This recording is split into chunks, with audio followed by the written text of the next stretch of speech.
इस कार्यक्रम के प्रसारण पुण्यार्जक हैं Shri Kanwar Lal ji Mahavir Prasad ji Patni, RK marble group, Madanganj, Kishangarh, Rajasthan.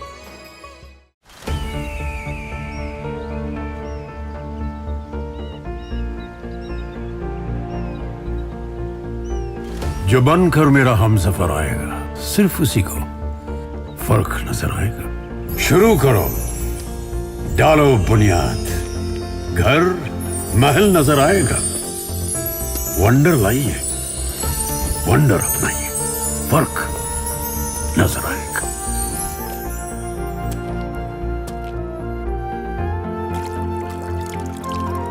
पानी भर लो अंजलि में, चांद उतर आएगा।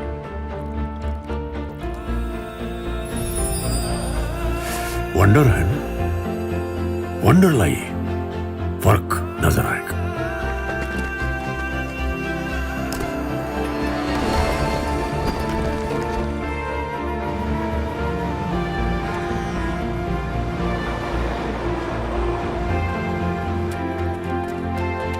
पहला घर तो खड़ा करो,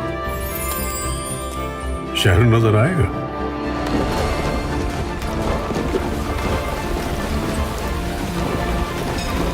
साल बरस और सदी नहीं, एक युग गुजर जाएगा। उम्र न पूछो वंडर की, जब फर्क नजर आएगा। वंडर सीमेंट, फर्क नजर आएगा। आचार्य भगवान कहते हैं, निज और पर के अनुग्रह के लिए अपने पास जो भी है उसे छोड़ देना। जो भी हमने जोड़ करके रखा है उसे अलग कर देना, चाहे वो भीतर का हो चाहे वो बाहर का हो, क्योंकि छोड़ने का आनंद ही कुछ और होता है कि नहीं?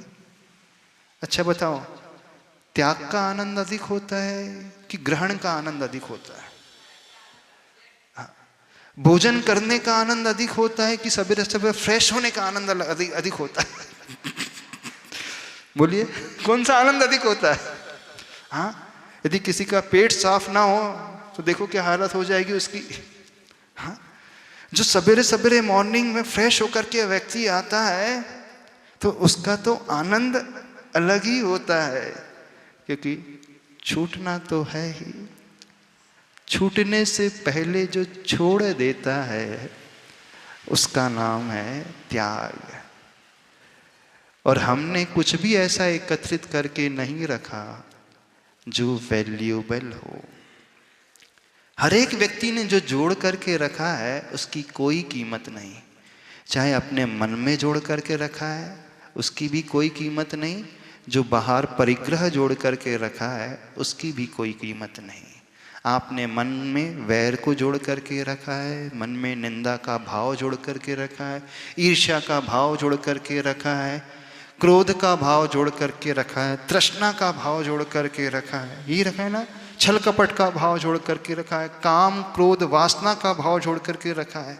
तो ये जो भाव अंदर मन में उठते रहते हैं उसकी कीमत है नहीं है, क्योंकि वो हमेशा दुखी करते रहते हैं। घर में यदि कचरा एकत्रित हो जाए और उसे आप झाड़ू लगा करके साफ कर देते हैं, कितने लोगों को बड़ा विकल्प होता है। जितनी महिलाएं उनसे पूछ रहे हैं, रोज सवेरे सवेरे आप घर में झाड़ू लगाते हैं और कचरा साफ करके फेंक देते हैं, दुख होता है? अरे हमारे घर का कचरा, कितना अच्छा कचरा, कितने दिन का कचरा। किसी को दुख होता है? कचरा साफ करने के बाद दुख होता है किसी को? नहीं होता है ना? खुशी होती है कि नहीं? क्यों खुशी होती है? क्योंकि आपकी दृष्टि में पहले आ गया ये कचरा है और कचरे की कोई कीमत नहीं होती है। यदि दृष्टि में आ जाए कि कचरा नहीं, ये बहुत वैल्यूएबल है, तो फिर छोड़ने में कष्ट होगा। तो कष्ट उसे होता है जो वस्तु स्थिति को नहीं समझता है, और जो वस्तु स्थिति को समझ लेता है उसे कभी कोई कष्ट नहीं होता है, कभी कोई विकल्प नहीं होता है। झाड़ू लगाते समय वो बड़ा प्रसन्न होता है। बोले झाड़ू लगाने के पश्चात जो स्वच्छता आएगी वो वातावरण को बहुत अच्छा बनाएगी, स्वास्थ्य को अच्छा बनाएगी, मुझे बहुत प्रसन्नता प्रदान करेगी, मन भी बड़ा प्रसन्न रहेगा, सब कुछ अच्छा ही अच्छा होगा। तो दृष्टि जब इस ओर आ जाती है तो कभी विकल्प नहीं होता है। ऐसे ही जब दृष्टि ये आ जाती है कि यदि मैं क्रोध का त्याग कर दूंगा तो अपने आप मैं प्रसन्नता से भर जाऊंगा। जब मैंने ईर्ष्या को अभी तक जोड़ करके रखा है, समझ लिया कि ईर्ष्या की कोई कीमत नहीं है, वो कचरे की ही भांति है। अच्छा ये बताओ, क्रोध है, अभिमान है, तृष्णा है, मान है, मत्सर है, काम वासना है, ईर्ष्या है, इसकी कीमत कितनी है आपकी दृष्टि में? ये ज्यादा कीमती है कि क्षमा ज्यादा कीमती है, विनय गुण ज्यादा कीमती है, सरलता ज्यादा कीमती है? क्या ज्यादा कीमती है? कचरे की भांति क्या है? क्षमा कचरे की भांति है? नहीं है ना? क्रोध कचरे की भांति है ना? तो जिससे ये समझ में आ जाए कि कषाय का भाव कचरे की भांति है, ईर्ष्या का भाव जलने का भाव, जुगुप्सा का भाव, मिथ्यात्व का भाव, वेद आदि का भाव, कामवासना का भाव एक प्रकार से धूल मिट्टी की भांति है, तो उसे त्यागने में कष्ट होगा?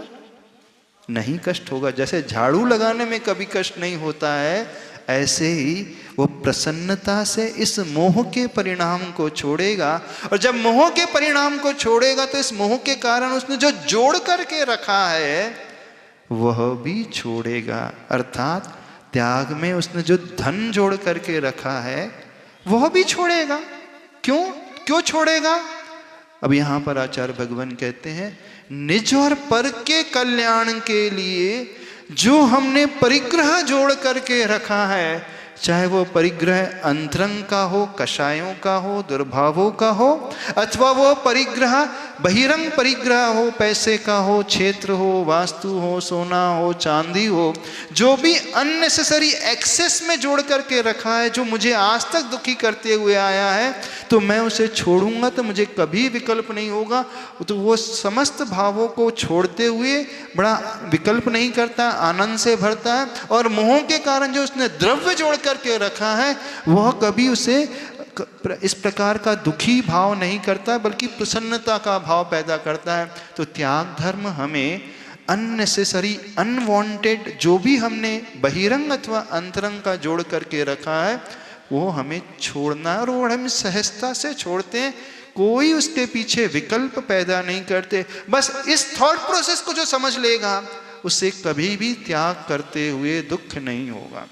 क्योंकि भगवान महावीर स्वामी का जो सिद्धांत है, परस्परोपग्रहो जीवानाम, जियो और जीने दो। जब हमें दिखेगा कि कोई व्यक्ति बहुत पीड़ित है, दुखी है, बीमार है, तो हमारे मन में, हृदय में वेदना पैदा हो जाएगी। अब हम उस वेदना को शांत करने के लिए उसे औषध दान दे देंगे तो परेशानी होगी मन में।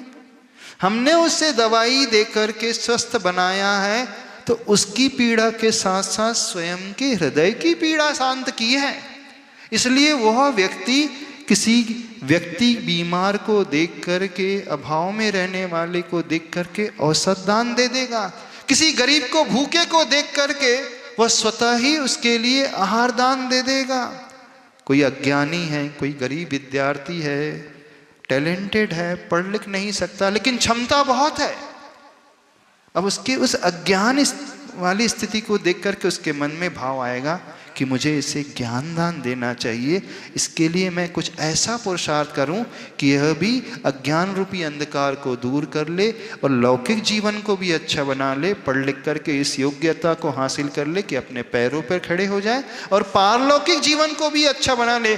तो वह अपने आप ही ज्ञान दान करेगा और किसी मरते हुए को देख करके उसका हृदय कहेगा काश मैं उसे बचा सकता, तो वह उसके लिए अभयदान भी देने वाला हो जाएगा।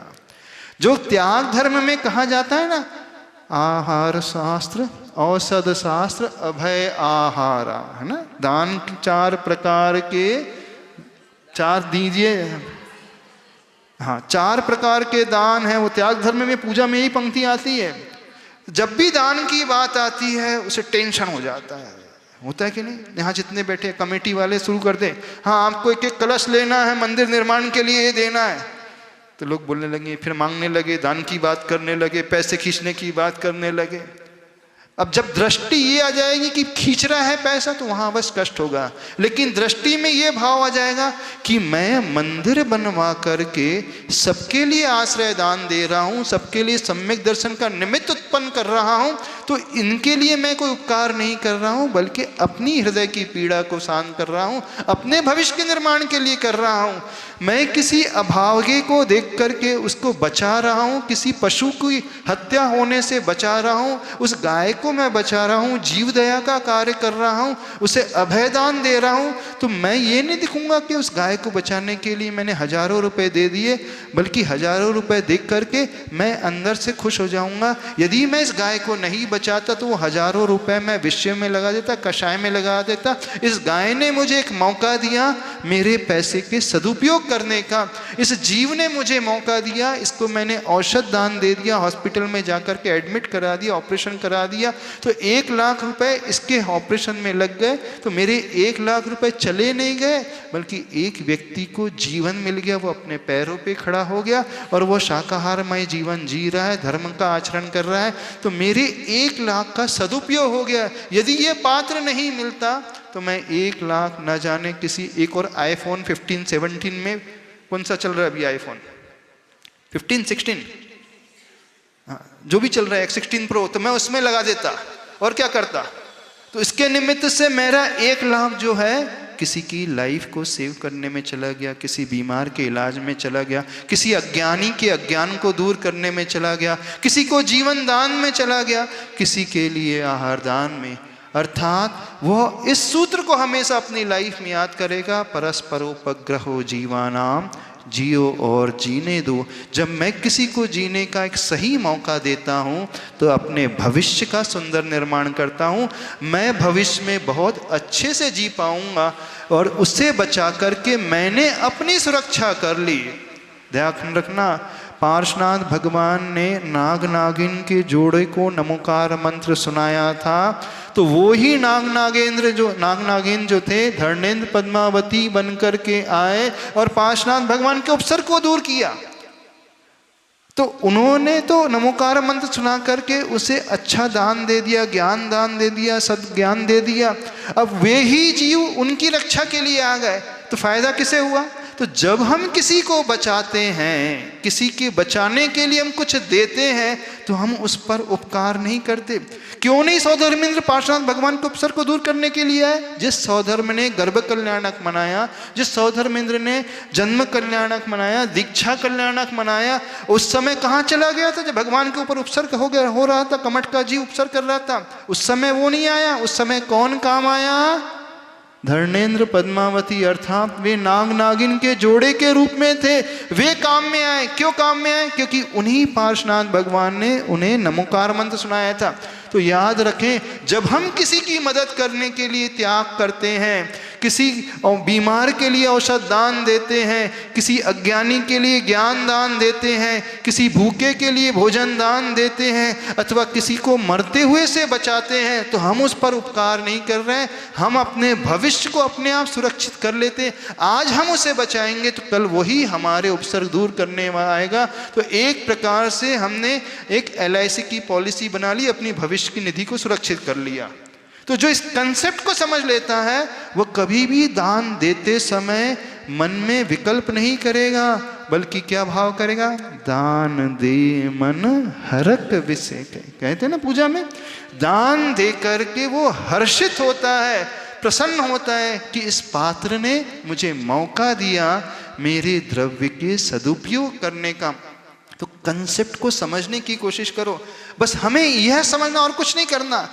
जैसे हमने ये समझा कि कचरे को दूर करते समय, झाड़ू लगाते समय हमें कोई विकल्प नहीं होता, किसी को भी विकल्प नहीं होता, दुख नहीं होता, मेरा कचरा है, मेरे बेडरूम का कचरा है, कितना अच्छा कचरा है, ये कचरा मैं निकाल रही हूँ, दुख होता नहीं होता, बल्कि खुशी होती है। ऐसे ही मन का जब वो कचरा निकालेगा तो उससे खुशी होगी, चाहे वो कचरा कषाय का हो, चाहे मान का हो, चाहे काम वासना का हो, चाहे ईर्ष्या का हो, तो खुश होगा। और जब वो बहिरंग परिग्रह रूपी कचरे को निकाल करके किसी की मदद के लिए देगा तो बड़ा हर्षित होगा, क्योंकि इसके माध्यम से मैंने उपकार उस पर नहीं किया बल्कि अपने भविष्य को सुरक्षित कर लिया, और मैं वह दे रहा हूँ जो एक्सेस में पुण्य योग से मैंने कमाया था। अननेसेसरी मेरे पास बहुत ज़्यादा स्टॉक हो गया था। और हम जहाँ तक समझते, हर जैनी भाई के पास इतना पैसा तो होता है कि वो अपने परिवार को अच्छे से चला करके एक फैमिली को गोद ले ही सकता है। जहाँ तक हम समझते हैं हर व्यक्ति इतना तो कैपेबल होता है कि अपने सारे बच्चों का इंतजाम कर ले, अपने भविष्य के लिए सेविंग कर ले। फिर भी वो इतना पैसा एक्स्ट्रा में होता है किसी एक साधर्मिक को वो ऊपर उठा सके, किसी गरीब को पढ़ा सके, किसी बीमार का इलाज करा सके, किसी जीव को बचा सके, योग्य पात्र को खोज करके वो ज्ञान दान दे सके। तो यहाँ चारों प्रकार के दान हो जाएंगे। बस यही तो त्याग धर्म है।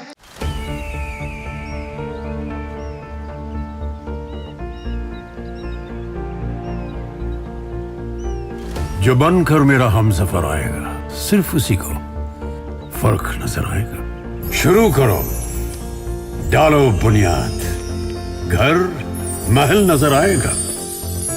वंडर लाइए, वंडर अपनाइए, फर्क नजर आएगा।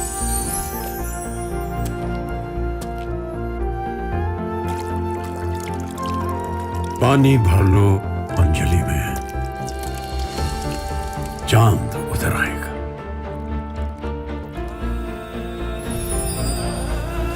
वंडर है ना, वंडर लाइए, फर्क नजर आएगा।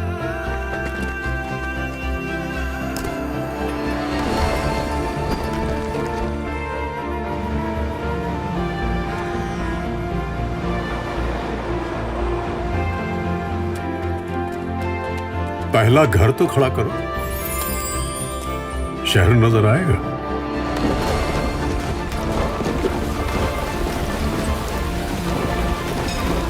साल बरस और सदी नहीं, एक युग गुजर जाएगा। उम्र न पूछो वंडर की, जब फर्क नजर आएगा। वंडर सीमेंट, फर्क नजर आएगा। इस कार्यक्रम के प्रसारण पुण्यार्जक हैं श्री कंवर लाल जी महावीर प्रसाद जी पाटनी, आरगे मार्बल ग्रुप, मदनगंज, किशनगढ़, राजस्थान।